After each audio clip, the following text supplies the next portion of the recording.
dipertanyakan Bu Mary jadi apa ya kemarin pas diperiksa di Polda kemarin Bu Mary? Itu jadi saksi aja, saksi satu. Di situ sama ditulisnya cuman ada satu kejadian. Apa itu? Podcast tanggal 22 Januari 2025. Disebutkan nggak itu apa? Enggak, jadi saya pun nggak tahu podcast itu podcast apa, podcast siapa, isinya apa. Cuma ditulis kejadian di Jakarta Pusat tanggal 22 Januari 2025. Oke. Nah di situ di dalam pertanyaan disebutkan nggak Bu Mary itu sebagai apa dipanggil di situ? Maksudnya apakah ada di lokasi atau Bu Mary statement apa gitu dalam pertanyaan penyidik? Pertanyaan berikutnya ada. Oke. Soal apa? Jadi yang pertama itu adalah tentang 22 Januari itu. Kemudian kan berkembang tuh. Dan dia menyebut lagi banyak, ada 30 podcast kalau nggak salah. Bukan cuma podcast ya, ada link berita. Ya, ada link berita, ada di iNews dan sebagainya. Terus setelah itu dia nanya gini, Ibu paham nggak alurnya? Dia setelah dia nyebutin segitu banyaknya link loh yang disebut, bukan video dikasih link. Iya. Sampai yang Baliga Academy, yang Dokter Tifa segala, Ibu paham nggak alurnya? Paham apa ya saya bilang? Ya saya nggak paham lah saya bilang. Emangnya saya profesor gitu ya, saya bilang begitu. Kemudian dia juga mengkonfirmasi statement saya, ada beberapa di Barreskrim waktu ikut membersamai TPUA memberikan novum baru. Nah, yang di Barreskrim Polri ya berarti. Waktu itu dia mengkonfirmasi, betul ya Ibu ada ngomong begini gitu loh. Jadi pertama saya nggak bilang yang mana, karena kan dia nggak kasih lihat di videonya. Ya kan tentu kita nggak bisa mengelak dong, memang iya kita ngomong gitu. Apa itu yang di dalam video itu katanya? Itu kata-katanya sebenarnya sangat bagus sekali, bahwa kami tidak mau 50 tahun lagi anak cucu kami menemukan ada buku sejarah mana di Indonesia presidennya ijazahnya palsu. Saya bilang begitu. Terus dia tuh pokoknya menekan supaya saya mengakui. Saya bilang saya nggak mau dong, karena ini kan diedit, dipotong. Kecuali itu full, dan ini kan artinya gini, itu kan kondisi, in certain condition, in certain circumstances, kita nggak bisa. Lu kemarin ngomong ini, nggak bisa, saya bilang, karena ini satu kaitan. Dari si A ngomong apa, si B ngomong apa, si C ngomong apa, saya nyambung. Makanya saya bilang, case yang saya sebut adalah ketika udah betul ijazah dia palsu, saya bilang begitu kan. Tapi kan nggak disebutin dong memang dalam omongan saya. Makanya saya bilang bahwa saya tidak berkenan untuk menjawab. Jadi itu zero, nggak ada pernyataan. Iya, makanya kemarin agak lumayan cepat dibanding yang lain ya. Betul, karena saya nggak mau terikut alur dia. Kemudian dia tanya tentang kehadiran Jogja Solo, betul saya hadir. Ibu ada dalam rombongan? Tidak. Saya memang tidak ada dalam bus dong, karena saya dari Surabaya. Oke Bu Mary, berikutnya ini yang soal hari ini Bu Mary. Hari ini itu kan Bu Mary datang bersama teman-teman dengan kerudung yang sama. Ini dalam rangka apa ini? Ini ya mak-mak yang senang ikut foto-foto sama tokoh kan gitu kan. Tadi kan ada Bang Roy, kan kita seneng dong. Apalagi bisa masuk TV, seneng ya Mak ya. Nggak jauh dari situ lah kalau mak-mak ya kan. Emang kita bisa berbuat apa sih gitu kan. Pesan terakhir nih Bu Mary terkait dengan kasus ini ya, dalam hal ini yang menimpa 12 terlapor, pesan apa yang ingin disampaikan kepada masyarakat? Pada masyarakat semua, kita memang harus memfilter berita, itu penting. Jadi semua berita itu wajib kita ikuti dengan seksama dulu. Jangan langsung ngejudge inilah anulah dengan kata-kata yang tidak sesuai dengan fakta. Jadi seharusnya bahwa kasus ini ya kalau memang Anda serius mau ikutin alurnya gitu loh. Karena media-media, terutama media-media kita, itu sudah menyiarkan dengan benar. Nggak ada yang diedit-edit, ya kan? Tidak ada hoax di sini. Benar-benar, misal hari ini pemanggilan Dokter Tifa, ya ngomong langsung Dokter Tifa, gitu kan? Betul. Atau pengacaranya, jadi nggak ada hoax di sini. Jadi begitu maksud saya, jangan ambil dari sumber yang lain. Oke, baik. Terima kasih Bu Mary atas waktunya. Terima kasih semua. Semangat terus. Terima kasih Bang. Oke.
Assalamualaikum warahmatullahi wabarakatuh. Sobat RH sekalian, jumpa lagi kita di channel yang keren ini. Keren jadas. Ya Sobat RH sekalian, hari ini Roy Suryo dan kawan-kawan diperiksa. Roy baru saja masuk ke ruang pemeriksaan, diperiksa sebagai saksi, dan mudah-mudahan ya statusnya tidak ditingkatkan kemana-mana, karena Roy Suryo adalah sosok yang paling sering disebut. Kok paham tahu soal ini? Ya, penyidik sepertinya memang sering menyebut Roy Suryo, dan tentu saja Tifauzat Yasuma dan kemudian Rismon Sianipar. Kemarin sobat sekalian, YouTuber ya sekaligus jurnalis dari jaringan satuindonesia.com, Satu Indonesia ya, itu juga diperiksa selama 12 jam, nggak tanggung-tanggung, dari jam setengah 12 siang sampai lebih dari pukul 12, dicecar dengan 50-an lebih pertanyaan. Dan menurut yang bersangkutan, sebelumnya saya minta informasi bahwa yang paling banyak diincar atau ditanyakan adalah Roy Suryo, kemudian Tifauzat Yasuma dan Rismon Sianipar. Siapa dia? Beliau adalah Arif Nugroho. Assalamualaikum warahmatullahi wabarakatuh, Bro Reb. Waalaikumsalam warahmatullahi wabarakatuh. Bang Refli Harun. Oke, jadi Bro Arif ini sering saya bilang surga karena saking polosnya orangnya kan. Tapi ternyata tetap saja di ini dan ayah yang baik, terbukti di belakang itu saya lihat ada suara anak kecil gitu. Betul. Oke, Rev. Iya Bang. Bagaimana pemeriksaan kemarin? Kapan masuk? Kapan keluar? Berapa pertanyaan? Apa saja materi pertanyaan?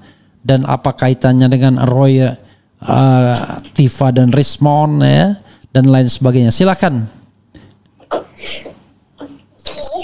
Iya baik. Assalamualaikum warahmatullahi wabarakatuh. Waalaikumsalam. Sobat RH sekalian, saya ngikutin Bang Refli Harun ya. Saya di sini ingin coba memaparkan apa yang kemarin sudah saya jalani selama pemeriksaan sebagai saksi dalam perkara dugaan ijazah palsu yang di situ disebutkan dalam surat undangan yang terjadi pada tanggal 22 Januari 2025. Jadi kemarin kami diperiksa, atau saya dan 3 orang yang lain sebenarnya. Yang satu ada aktivis, yang satu ada YouTuber, yang terakhir saya. Kemarin kami masuk bersama 3 orang itu diperiksa dalam setengah 12 siang, Bang. Jam setengah 12 kita diperiksa, baru pembukaan pemeriksaan, pertanyaan seputar data diri, alamat, nomor HP, kemudian KTP dan lain sebagainya, kemudian jeda sholat zuhur. Nah setelah sholat zuhur, kemudian lanjut ke pemeriksaan lagi, yaitu jam 1 kurang lebihnya ya, jam 1 siang mulai pemeriksaan, digali lagi seputar berapa anaknya, kemudian namanya siapa saja, kemudian disebutkanlah di situ kenal nggak dengan orang-orang yang ada di SPDP. Yang pertama ditanyakan tentang kenal nggak dengan Roy Suryo, kenal nggak dengan Rismon, kenal nggak dengan Egy Sujana, kenal nggak dengan orang-orang yang ada di SPDP 12 nama itu. Setelah itu, untuk klarifikasi, Anda tidak masuk di 12 nama itu ya? Betul. Ya, oke. Setelah sampai di materi kenal dan tidaknya orang-orang itu, kemudian masih yang bikin lama itu sebenarnya ngetiknya BAP itu, Bang, yang bikin lama. Kemudian masuklah pada pokok-pokok perkara adanya saya di situ, gitu. Adanya saya dipanggil sebagai saksi. Jadi di situ saya ditanya tentang apakah Anda sebagai admin Bang Egy Channel, Egy Sujana Channel, apakah Anda sebagai admin dari Abraham Sama Channel, apakah Anda sebagai admin dari Babe Aldo Suara Kebenaran, apakah Anda sebagai admin dari Langkah Update. Nah, di situ saya memaparkan bahwa saya adalah seorang jurnalis SNN dan saya tunjukkan kartu wartawan yang saya miliki yang telah diberikan oleh Ketua Pers kita, Pak Eko Satya Husada. Kemudian diperiksa kartu persnya, diperiksa KTP-nya. Nah, barulah kemudian setelah itu saya menyebut bahwa saya adalah salah satu kontributor juga di 2 akun YouTube. Yang pertama akun YouTube Langkah Update, kemudian yang kedua saya kontributor berita juga di akun YouTube-nya Babe Aldo Suara Kebenaran. Nah, di 2 akun YouTube ini ada 3 video yang kemarin yang pertama ditayangkan. 3 video ini ada di akun YouTube-nya Langkah Update. Nah, ketiga video ini berkaitan dengan konferensi pers. Saya tidak tahu konferensi persnya di mana, tapi ada sedang duduk di situ TPUA. Kemudian yang kedua konferensi pers lagi, sepertinya itu ada di Bareskrim Mabes Polri. Nah, saya tidak tahu itu video yang jelas bukan saya yang upload. Ketiga-tiganya bukan saya yang mengupload, mendokumentasikan atau memvideo pada saat itu yang di Langkah Update. Sehingga saya sampaikan begitu. Nah, kemudian yang di channel Babe Aldo Suara Kebenaran itu ada 2 video yang ditunjukkan. Nah, yang di Babe Aldo Suara Kebenaran 2 video yang ditunjukkan kepada saya. Itu yang pertama, itu adalah video terkait dengan kunjungan TPUA ke DPRD. Yang kedua adalah konferensi pers TPUA pada tanggal 9 Desember 2024. Berarti pada saat TPUA melakukan dumas ke Bareskrim Mabes Polri yang pertama. Nah, kebetulan kedua video yang ada di Babe Aldo Suara Kebenaran itu bukan saya yang memvideokan pada saat itu, tapi saya mengambil dari YouTube yang saya download, kemudian saya re-upload. Nah, 2 materi itulah yang kemudian kemarin dicecar dalam tanda kutip, dipertanyakan kepada saya. Selebihnya Bang RH, saya ingin menyampaikan juga bahwa setelah kemudian soal materi kedua video itu sudah saya jawab, saya ditanya juga seputar TPUA. Apakah ada hubungan, apakah ada anggota di situ? Nah, saya jawab, saya bukan bagian dari anggota, saya hanya pers. Dan saya menghadiri acara TPUA apabila ada undangan publik yang undangan itu mengundang pers sehingga saya hadir. Yang kedua, saya ditanyakan juga soal Abraham Samad. Apakah Anda ini adalah bagian dari Abraham Samad? Nah, saya jawab saya bukan. Bahkan saya baru aja tahu Bang Abraham Samad baru-baru ini. Nah, diarahkan kayaknya sepertinya saya dianggap sebagai admin dari Abraham Samad juga. Padahal saya tidak tahu menahu soal Abraham Samad. Itu dua hal itu. Nah, berikutnya ada banyak rentetan pertanyaan. Ada sekitar 55 pertanyaan di awal Bang RH. Iya. 55 pertanyaan di awal, selesai. Ada banyak hal, intinya ya, misalnya ditontonkan video, kemudian kenal nggak dengan orang ini? Ada video ini, tahu nggak isinya apa saja videonya? Apa yang Anda tahu dari isi video ini? Begitulah ya. Kemudian setelah 55 pertanyaan itu selesai, itu kan kemudian diperiksa oleh kuasa hukum saya, yaitu Bang Abdul Ghafur Sangaji SHMH. Setelah diperiksa ada revisi segala macam sedikit.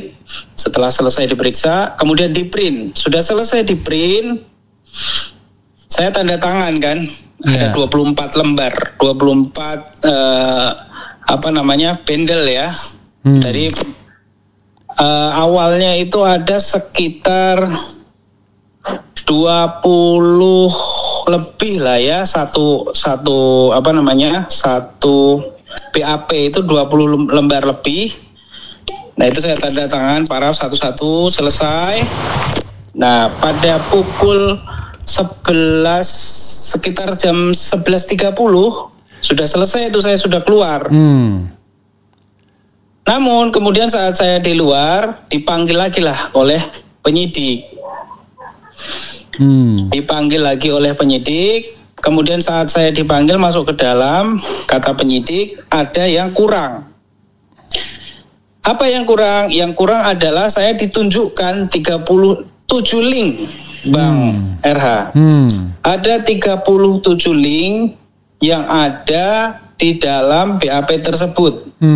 Saya diminta menonton satu persatu linknya itu. Dan saya lihat di dalam linknya itu link apa aja? Link YouTube apa atau yang lain juga? Ya, yang pertama di situ ada link YouTube. Klasternya ya, ada link YouTube.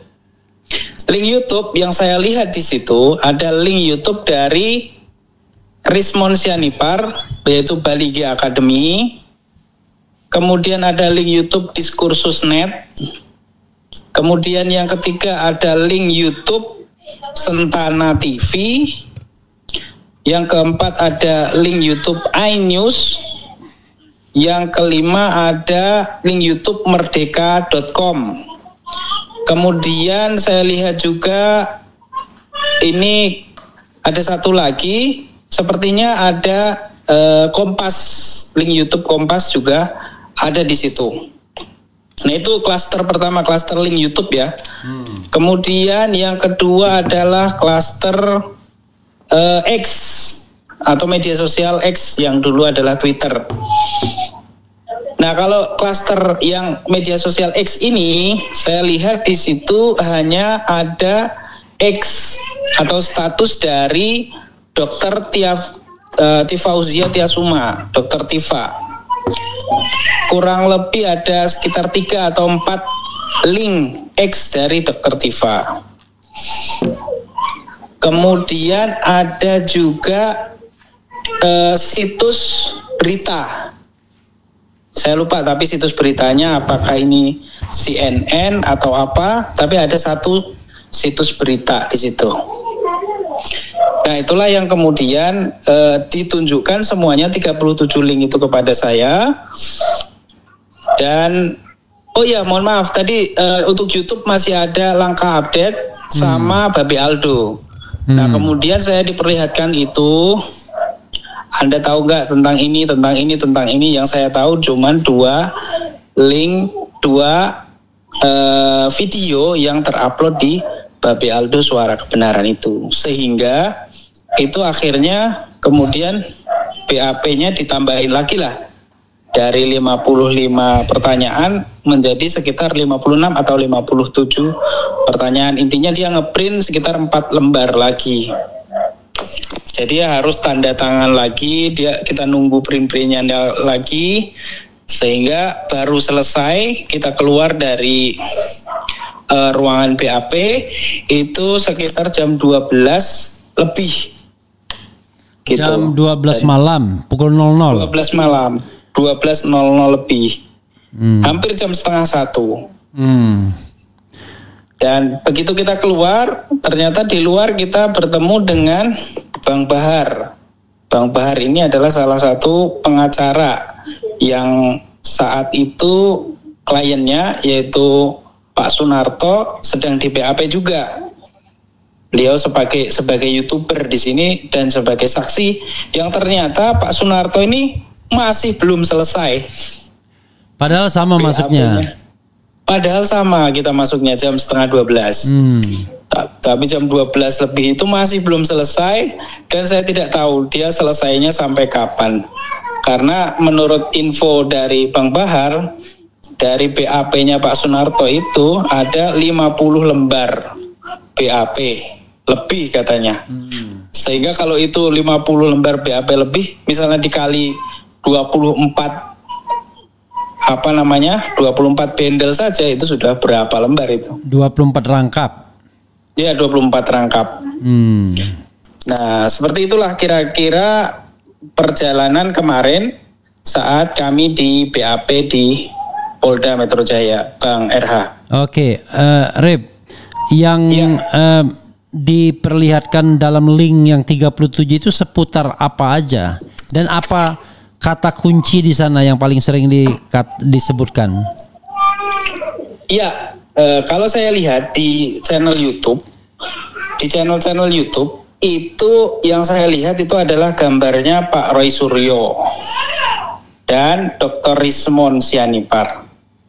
Misalnya di channel YouTube Diskursus.net, itu saya lihat ada gambarnya Pak Roy Suryo sedang diwawancara.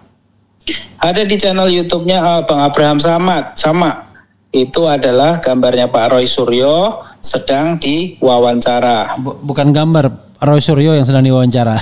Iya, Roy Suryo yang sedang diwawancara, videonya itu seputar itu. Kemudian ada di iNews. iNews seingat saya itu malah justru ada satu video Roy Suryo yang ada di acara iNews, Rakyat Bersuara. Sepertinya di Rakyat Bersuara, soalnya dia ada di mimbar gitu. Bukan berita yang di tempat-tempat kejadian, tapi memang dia sedang menyampaikan sesuatu di atas mimbar. Nah, itu berkaitan dengan Pak Roy Suryo ya, yang di video.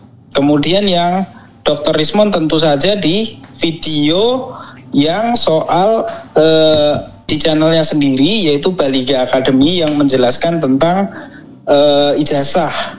Nah, menjelaskan tentang dugaan ijazahnya Pak Jokowi di situ. Nah, itu seputar videonya Rismon. Dan ada yang di Sentana TV itu juga soal wawancara. Nah, begitu isinya kalau di video. Kalau yang di X-nya Dr. Tifa, yang kemarin saya lihat sekilas, itu adalah berisi soalan foto-foto. Yang diduga itu adalah foto-foto ijazah yang dimiliki dugaannya oleh mantan Presiden ke-7 Joko Widodo. Seperti itu, Bang RH. Jadi yang paling banyak disinggung ini siapa sebenarnya dalam pemeriksaan Anda? Yang banyak disinggung kalau saya cermati itu. Rip, sebelum Anda jawab, kita dengarkan dulu azan ya, karena sudah azan zuhur. Sebentar ya. Betul, Bang. Tunggu ya. Iya Bang. Ya. Siap-siap Bang.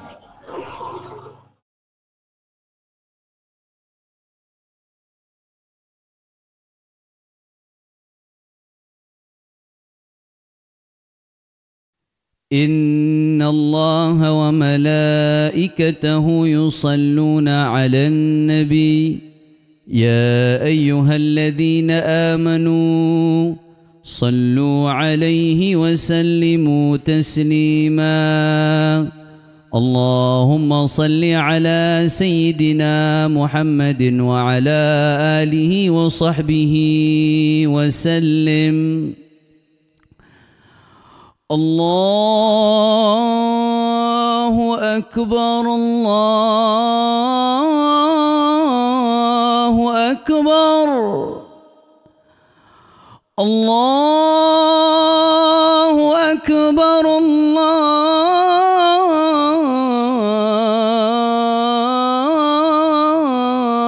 الله أكبر أشهد أن لا إله إلا الله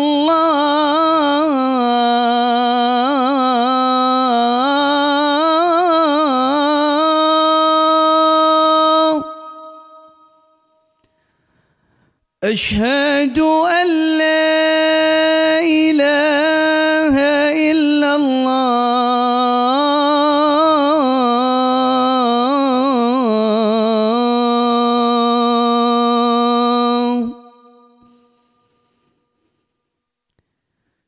أشهد أن محمدًا رسول الله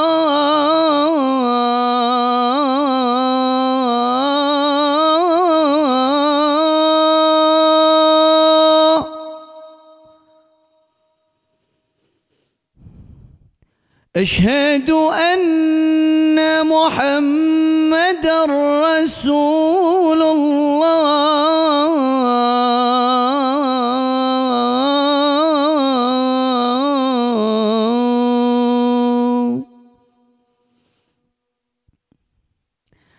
حي على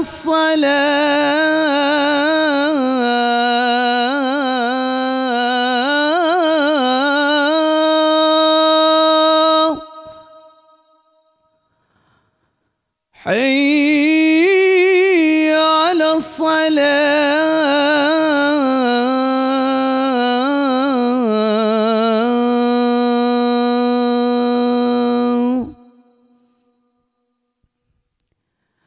حي على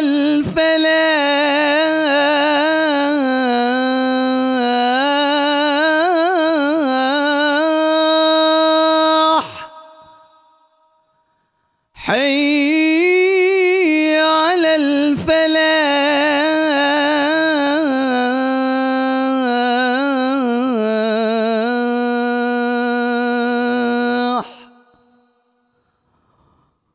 الله أكبر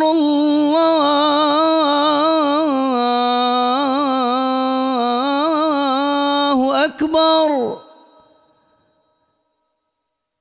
لا إله إلا الله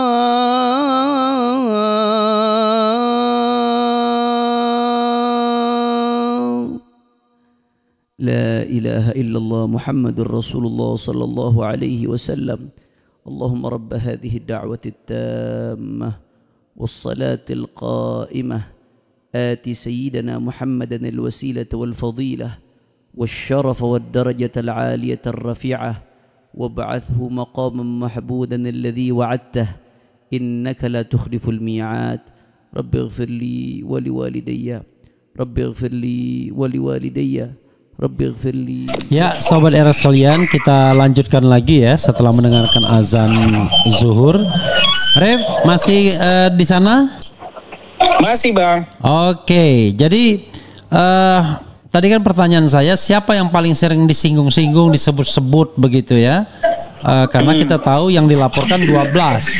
Tapi dari 12 orang itu intensitasnya kan beda-beda kan? Gitu. Silakan. Ya, yang pertama kalau dari link yang kemudian dibagikan atau diperlihatkan kepada saya pada waktu itu adalah link-link seputar video-video Roy Suryo, link YouTube ya? Link YouTube Roy Suryo, Rismond Sianipar. Dan kalau link X itu adalah Dr. Tifauzia Tiasuma, itu yang paling banyak. Kemudian ada juga link yang berkaitan dengan konferensi pers TPUA. Nah itu contoh yang seperti link yang saya dapatkan ya, yang ada di channel Babe Aldo Suara Kebenaran, itu adalah link soal konferensi pers TPUA dan yang ada di saat laporan di Bareskrim pada tanggal 9 Desember 2024 yang lalu. Nah itu saja yang kemudian saya lihat di dalam 37 link yang diperlihatkan. Lalu kaitannya dengan surat panggilan mengenai tempus delicti dan locus delicti tanggal 22 Januari itu apa? Nah itu juga kemarin itu sama sekali tidak disinggung pada saat kami di BAP ya, khususnya tanggal 22 Januari 2025 sama sekali tidak disinggung, sehingga kami tanyakanlah, karena sama sekali tidak disinggung soal itu, kami tanyakan kemarin, sebenarnya peristiwa apa sih Pak tanggal 22 Januari itu sehingga kami dipanggil soal peristiwa tanggal 22 Januari. Ternyata jawaban dari penyidik adalah itu justru peristiwa si pelapor dalam hal ini Pak Jokowi itu melihat video-video tersebut gitu. Nah melihat video-video tersebut itu kan berarti artinya video-video yang tayang sebelum tanggal 22 Januari artinya gitu. Nah itulah yang kemudian dilihat dan kemudian mungkin itulah yang kemudian menjadi dasar pelaporan 12 nama tersebut. Oke. Begitu Bang RH. Iya, sekarang pertanyaan saya adalah link video yang diperlihatkan kepada Anda itu adalah atau X yang diperlihatkan kepada Anda itu setelah tanggal 22 Januari itu sebelum 22 Januari 2025.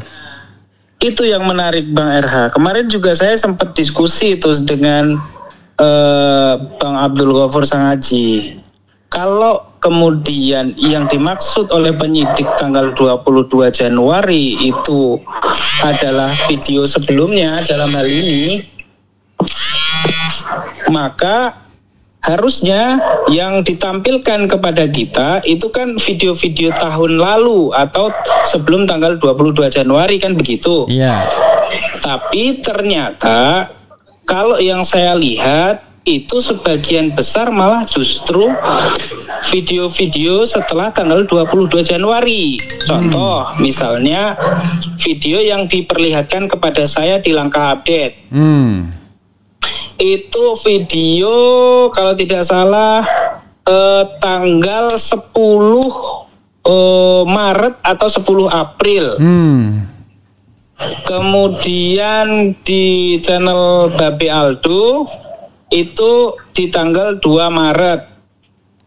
Nah itu ada sebagian contoh aja ya yang di atas tanggal 22 Januari. Nah kemarin sempat kemudian dijelaskan kepada kita. Nah ini mungkin butuh pandangan Bang RH juga nih. Karena menurut penyidik ini masih berlangsung gitu. Jadi tanggal 22 Januari, nah ini terus berulang gitu maksudnya. Sehingga video-video setelahnya juga ditanyakan akhirnya kepada kita. Nah itu kemarin jawaban dari penyidik yang saya pahami ya. Itu Bang RH. Oke, luar biasa ya nyari. Nah, sekarang nyari. Mungkin gantian sekarang saya mungkin gantian pertanyaan belum karena nanti pemirsa marah sama saya ya kan, karena pemirsa pengen tahu apa yang terjadi kemarin. Oke. Lalu dari 12 nama itu yang menonjol diperlihatkan 3 nama itu aja ya? Iya, 3 nama itu yang paling sering ya, maksudnya yang paling sering diperlihatkan dalam link-link 37 itu. Selebihnya adalah soal TPUA yang tadi saya sebutkan, soal konferensi pers TPUA dan soal tanggal 9 Desember di Bareskrim, itu yang saya lihat. Oke, kalau RRT yang disebutkan lebih banyak berarti kan tidak ada linknya sebelum tanggal 22 Januari 2025. Ada nggak? Nah itu yang apa namanya, yang saya juga agak confused juga Bang sebenarnya. Ya kalau saya lihat sih sebelum tanggal 22 Januari, kalau yang saya lihat ya link-linknya misalnya Dr. Roy Suryo ada wawancara, itu semuanya di atas tanggal itu, antara Maret, April, nah itu di antara itu. Itu Bang RH. Oke, lalu ditanyakan nggak? Tadi kan tanggal 22 Januari itu Pak Jokowi nonton, ya kan? Lalu apa kaitannya dengan pengaduan yang lainnya, yang 5 orang itu yang ada Pradi Bersatu, ada macam-macam itu? Itu tidak sempat kami tanyakan ya tidak sempat kami tanyakan kepada penyidik, tapi yang jelas katanya penyidik sudah memeriksa semua para pelapor, yaitu diantaranya ada Pak Jokowi, ada Pradi bukan Pradi Bersatu ya sebutannya karena itu personal ya, ada Lehumanan. Kemudian ada Sweken, itu lupa namanya. Kemudian ada satu lagi Samuel Sweken ya kalau nggak salah. Sylvester nggak pelapor bukan? Nggak ada, ada di situ. Nggak ada di situ Bang RH. Yaitu kemarin belum kita tanyakan nih soal kaitan selain Pak Jokowi itu. Begitu Bang RH. Oke, kalau misalnya itu Pak Jokowi nonton ya, lalu apa kaitannya dengan yang lainnya? Ini kan delik aduan ya. Tapi ya oke lah, itu sempat Anda tanyakan nggak? Atau lawyer Anda tanyakan? Tidak. Oke, apa yang mau ditanyakan tadi, Rif? Kalau dibalik ya kan? Saya kan juga seorang wartawan nih Bang. Iya. Jadi saya kembali bertanya juga nih. Nah Bang RH, bagaimana pendapat Anda Bang RH seandainya tadi disebutkan bahwa peristiwa tanggal 22 Januari itu adalah peristiwa pelapor melihat atau menyaksikan video. Artinya peristiwa itu adalah sebelum tanggal 22 Januari. Tidak mungkin video di atas 22 Januari sudah ditonton di tanggal 22 Januari. Berarti video-video sebelumnya, ya misalnya video Desember 2024 atau video Oktober 2024. Nah, secara hukum apakah tetap berlaku atau apakah boleh video-video di atas tanggal 22 Januari itu diperkarakan dalam soalan kasus ini, Bang RH? Oke, ini saudara sekalian bonus saja ya. Nah, nanti saya dimarahin. Wah, ini kok terbalik ya. Jadi begini, pertanyaan saya pertama adalah apakah benar pada tanggal 22 Januari tersebut, ya kan, Pak Jokowi menonton atau membaca atau apapun yang terkait dengan dugaan pencemaran nama baik dan fitnah terhadap dirinya, kan begitu? Saya terus terang saja secara feeling ya meragukan itu. Yang kedua, apakah benar ketika mengadukan kasusnya Pak Jokowi betul-betul menyebutkan bahwa dia nonton semua itu pada tanggal 22 Januari? Jangan-jangan yang nonton itu pengacaranya aja, Pak Jokowinya enggak. Dan yang paling lucunya adalah jangan-jangan ya, ini dugaan saja, jangan-jangan Pak Jokowinya sendiri nggak tahu menahu isi persisnya apa sih yang dia dengar. Pokoknya ada orang yang mengatakan ijazahnya palsu, itu pasti dia dengar kan. Tetapi persisnya di link YouTube mana, kemudian di X mana, saya meragukan itu sebenarnya. Oke. Itu satu. Karena sebelumnya ada pernyataan dari para pengacaranya yang mengatakan kami sudah mengumpulkan bukti-bukti untuk melaporkan katakanlah Roy Suryo dan kawan-kawan. Artinya kan itu bisa jadi itu sesuatu yang dibaca, ditonton oleh lawyernya saja. Ya, Pak Jokowinya sendiri barangkali tidak tahu menahu, barangkali dia cuma datang, hadir dan kemudian melaporkan. Oke, itu satu. Yang kedua, kalau dia melaporkan atas pencemaran nama baik dan juga fitnah, maka itu must be spesifik, harus spesifik. Ya. Yang terkait dengan tempus delictinya kapan, kemudian locus delictinya di mana, kemudian peristiwanya apa. Kalau misalnya itu berupa ujaran atau berupa statement seperti apa ya. Kalau kita baca putusan Sylvester Matutina itu kan jelas tuh. Iya. Dia di demo di mana, di Baharkam atau di Mabes Polri atau apa. Mabes Polri, betul. Kemudian tanggalnya disebutkan, kapan kejadiannya, tahun kejadiannya disebutkan, dan materinya jelas sekali di situ kan tentang Yusuf Kala itu. Ada transkripnya yang disebutkan di dalam putusan itu kan. Iya. Nah, kalau ini kan rasanya seperti belanja. Nah, nggak jelas mana statement yang dianggap mencemarkan itu, mana statement yang dianggap memfitnah itu. Kan harus tegas dan jelas konstruksinya. Sehingga ketika pemeriksaan itu fokus. Kalau ini kan nggak fokus, orang diperiksa macam-macam tapi tidak fokus peristiwanya yang mana, gitu. Itu yang kedua ya. Yang ketiga, harusnya yang namanya penegak hukum dalam peristiwa pencemaran nama baik atau fitnah itu tidak bersikap menambah-nambah alat bukti, menambah-nambah peristiwa, menambah-nambah link YouTube. Harusnya dia menguji saja ya apa yang disampaikan oleh pelapor. Nah, dalam hal ini pelapor juga harus jelas siapa terlapornya. Ini kan Pak Jokowi bilang bahwa bukan dia yang melaporkan 12 nama tersebut. Loh, lalu siapa? Ya kan? Kan nggak connect jadinya. Kalau dibilang Pak Jokowi nonton video tanggal 22 Januari, berarti dia tahu siapa yang menyampaikan itu, siapa yang mengucapkannya, siapa yang menuliskannya dan lain sebagainya, kan begitu. Masa dia nggak ngerti? Dan tidak boleh dicari-carikan oleh polisi pelapornya siapa. Karena terkesan adalah pelapor atau yang terlapor ini kemudian dicarikan dan muncullah 12 nama tersebut. Padahal yang diucapkan lawyer Jokowi sendiri waktu ngadu ke Polda Metro Jaya ya membuat laporan itu kan hanya 5 inisial yang kita duga. RS itu Roy Suryo, kemudian RS berikutnya Rismon Sianipar, TT itu atau T itu Tifauza Tiasuma, kemudian ES itu Egy Sujana, dan kemudian K itu atau KTR itu Kurnia Tri Royani, kan begitu.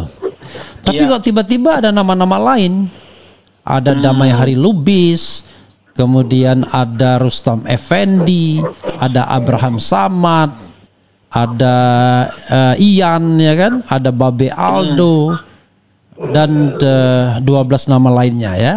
Di antara 12 nama itu ya, bukan 12 nama lainnya. Semuanya jumlahnya 12 nama. Nah, ini kan aneh. Siapa yang kemudian mencarikan nama-nama tersebut?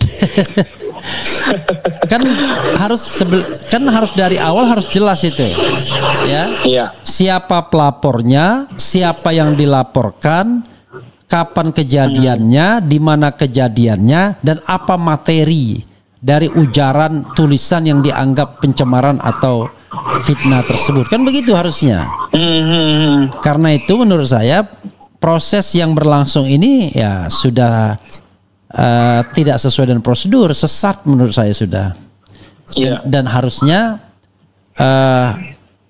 ya tidak perlu dilanjutkan karena prosesnya ini udah nggak karu-karuan. Sepertinya sekedar untuk mengentertain pelapor. Pertanyaannya adalah apakah pelapor tuh punya hak untuk mengadukan? Ya punya. Tapi tadi fokus, ya kan? Fokus pada apanya? Karena ini adalah delik yang bersifat aduan. Kalau ada peristiwa lain misalnya setelah tanggal 22 Januari, ya polisi tidak usah perlu gubris. Karena ini delik aduan. Iya. Yang dilaporkan Jokowi. Cuman masalahnya adalah ada penyelundupan hukum atau pasal sebagaimana dikatakan juga oleh Hosinuddin, ya, lawyer Rosuryo, yaitu selain delik aduan, pasal-pasal yang berupa delik aduan, ada juga pasal-pasal delik umum yang disertakan, karena nggak boleh digabung harusnya. Jadi kalau pasal delik aduan itu ancaman hukumannya itu nggak banyak-banyak amat. Jadi delik aduan pencemaran nama baik itu ancaman hukumannya itu cuma 9 bulan. Kemudian fitnah itu cuma 4 tahun dalam tanda kutip. Kemudian yang pencemaran melalui dokumen atau informasi elektronik 2 tahun cuma dalam tanda kutip. Jadi kalau seandainya 3 pasal ini yang dikenakan sebagai delik pencemaran nama baik dan delik fitnah, maka kalaupun nanti ya the worst skenario-nya 12 nama ini terutama RRT dijadikan tersangka, maka mereka tidak bisa ditahan. Karena yang dikenakan kepada mereka adalah pasal-pasal yang ancaman hukumannya kurang dari 5 tahun. Nah, masalahnya adalah sebagaimana dalam kasus Habib Rizik dulu, ya, dikenakan pasal-pasal lain yang tidak ada relevansinya sesungguhnya, yang ancaman hukumannya 5 tahun atau lebih, yaitu pasal 32 Undang-Undang ITE ancaman hukumannya 8 tahun, pasal 34 Undang-Undang ITE ancaman hukumannya 12 tahun, kemudian pasal 28 ayat 2 Undang-Undang ITE yang ancaman hukumannya 6 tahun, serta pasal 160 KUHP yang ancaman hukumannya 6 tahun.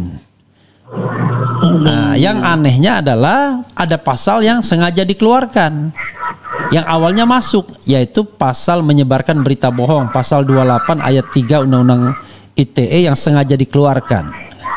Karena konsekuensinya kalau dia dimasukkan harus dibuktikan kalau berita bohongnya yang benarnya seperti apa. Karena Gus Nur dan Bambang Tri itu tidak terkena pasal menyebarkan berita bohong di tingkat putusan yang inkrah di di Pengadilan Tinggi dan Mahkamah Agung. Dia dikenakan pasal ujaran kebencian akhirnya.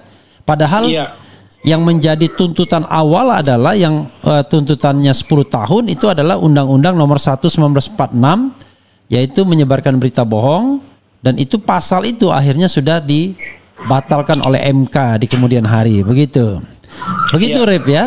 Harusnya ya, yang namanya penegak hukum itu bertindak secara netral dan profesional. Nah, dalam kasus ini betul yang sebagaimana dikatakan oleh Susnodo Aji, harusnya kasus pidana atau delik aduan ini tidak bisa disatukan dengan delik umum. Tapi kalau delik aduan yang diproses, kan begitu, maka dibuktikan dulu ijazahnya palsu atau tidak, baru bisa memproses delik pencemaran nama baik dan fitnah. Kalau misalnya ijazahnya memang benar-benar palsu, maka delik pencemaran nama baik dan fitnah gugur jadinya. Nah, yang ini kan polisi kan tidak mau membuktikan, padahal harusnya dilakukan proses penyidikan terhadap ijazah tersebut. Kan banyak bukti yang bisa dijadikan alat bukti, kan. Jadi alat bukti itu menurut KUHP, Kitab Undang-Undang Hukum Acara Pidana pasal 184, satu, keterangan saksi. Gak banyak saksi, kan. Kasmujo misalnya kan saksi itu. Dekan macam-macam, kalau saksi banyak lah. Kemudian yang kedua, keterangan ahli. Ahli juga ada ya, Rosuryo ahli, Rismon ahli, Dr. Tifa ahli. Ini kan soal pembuktian ijazah palsu, kan. Kemudian yang berikutnya adalah surat. Ya, surat banyak, termasuk fotokopi dan lain sebagainya itu yang sudah disita dan lain sebagainya, kan. Dari UGM itu berapa banyak surat-surat yang ada, kan. berikutnya adalah keterangan terdakwa nanti di pengadilan. Berikutnya adalah petunjuk. Nah, petunjuknya juga banyak. Iya. Beberapa petunjuk yang muncul misalnya soal pasar pramuka, soal IPK yang cuma 2,05, soal SKL 122, kemudian soal KKN macam-macam. Itu kan petunjuk semua yang mengarah pada dugaan adanya ijazah palsu ini, ya. Jadi tidak ada alasan sebenarnya untuk mengatakan ini kekurangan alat bukti atau alat buktinya sekunder. Termasuk juga bukti surat itu adalah atau petunjuk itu adalah, kalau suratnya adalah ijazah, tapi petunjuknya misalnya tanda tangan gitu, yang tidak sama dan lain sebagainya. Jadi sangat lucu kalau dikatakan ini tidak cukup buktinya untuk mengatakan palsu atau tidak. Dan selain itu, ijazah yang dikatakan asli itu sendiri itu belum pernah diuji secara terbuka di publik. Betul. Dan pengujian atau lapor laboratorium forensik pada saat proses penyelidikan itu tidak sesuai dengan prosedur, tidak sah harusnya. Karena untuk melakukan pengujian di laboratorium forensik itu harus berbekal beberapa syarat, ya. Salah satunya adalah misalnya berita acara penyitaan barang bukti. Nah, itu kan nggak pernah disita, itu tiba-tiba dipinjam aja dan lain sebagainya. Sekarang ada penyitaan, masa penyitaannya 2 kali, ya kan? Artinya yang pertama itu bukan penyitaan tuh, cuma peminjaman doang kan?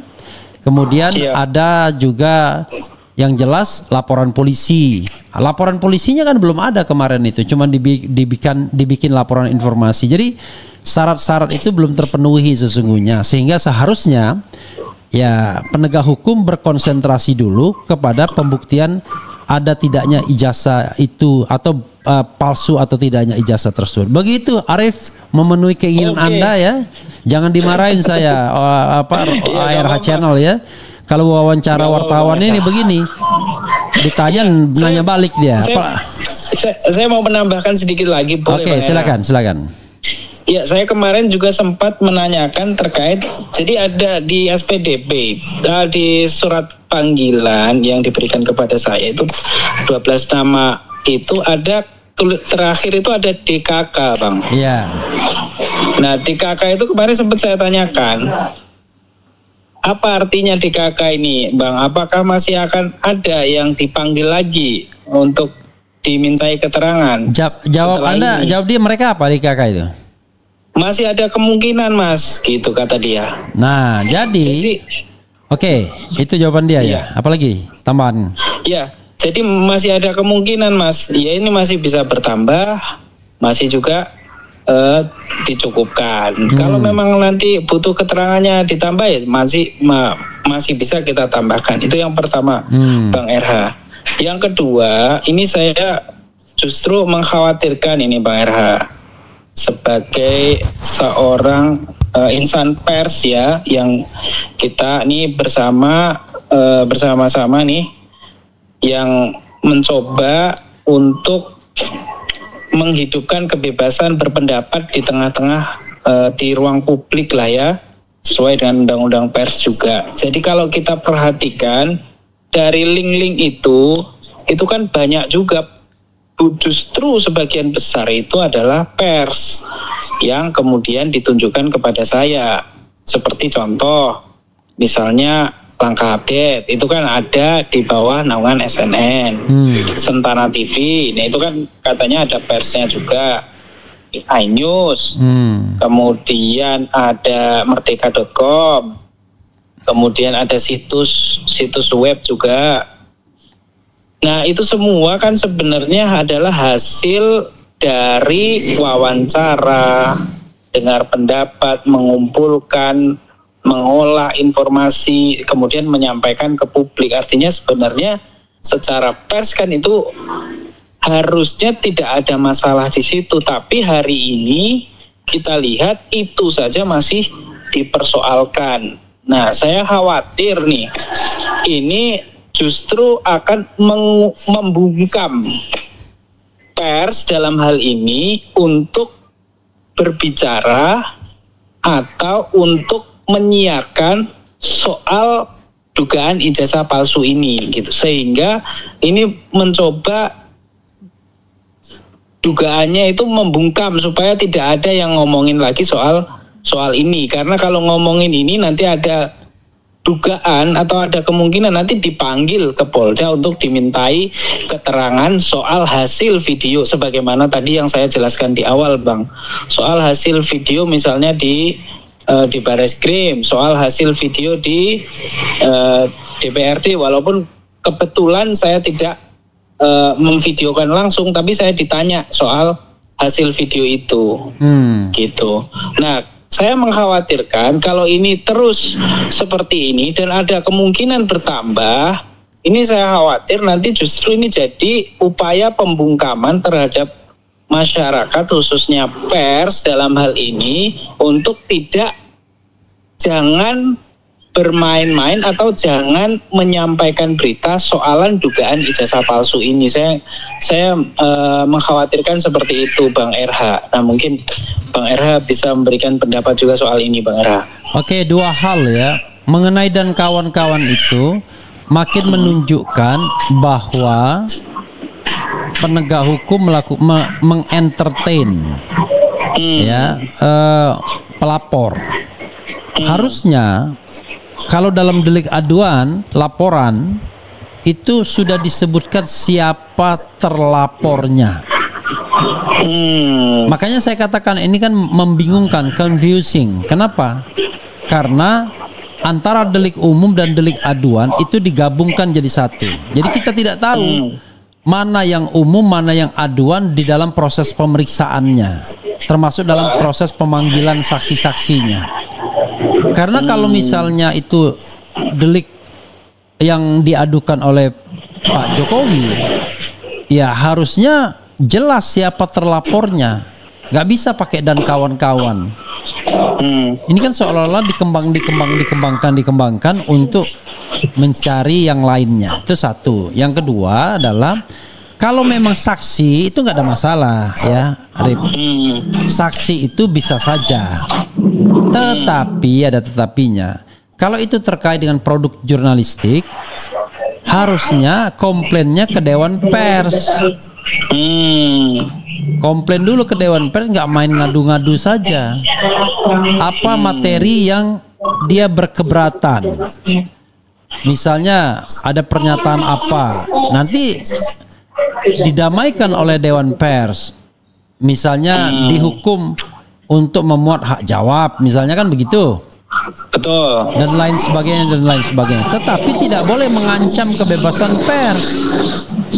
Dan termasuk kebebasan berpendapat, baik secara lisan maupun tulisan. Karena yang namanya kebebasan berpendapat, baik secara lisan dan tulisan, itu tidak hanya diatur di dalam undang-undang saja, termasuk undang-undang pers misalnya, tetapi diatur di konstitusi. Jadi statusnya jauh lebih tinggi. Jadi setiap warga negara, bukan hanya setiap insan pers atau jurnalis. Jadi kalau insan pers atau jurnalis itu lebih pada mekanisme komplainnya, ya kan? Kalau ada hal-hal yang terkait dengan pemberitaan yang dianggap merupakan pencemaran nama baik atau fitnah, jadi diadukan ke Dewan Pers. Nanti bagaimana penyelesaiannya itu soal lain. Bahkan sebenarnya sebelum ke Dewan Pers, mereka yang merasa dicemarkan dan difitnah tersebut bisa langsung ke medianya, tetapi misalnya minta hak jawab. Betul. Nah, berdasarkan kewajiban undang-undang, ya silakan Pak Jokowi keliling ke YouTube itu kan. Kalau dia misalnya membutuhkan hak jawab. Tapi kalau misalnya hak jawab dia berupa video saja, ya kita muat. Gitu. Harus kita muat. Tapi kalau dia misalnya tidak puas dengan hak jawabnya, barulah dia mengadu ke Dewan Pers. Padahal kalau di YouTube kan gampang hak jawabnya kan. Di YouTube kan hak jawabnya misalnya dia mendengarkan pencemaran atau fitnah itu kira-kira 10 menit.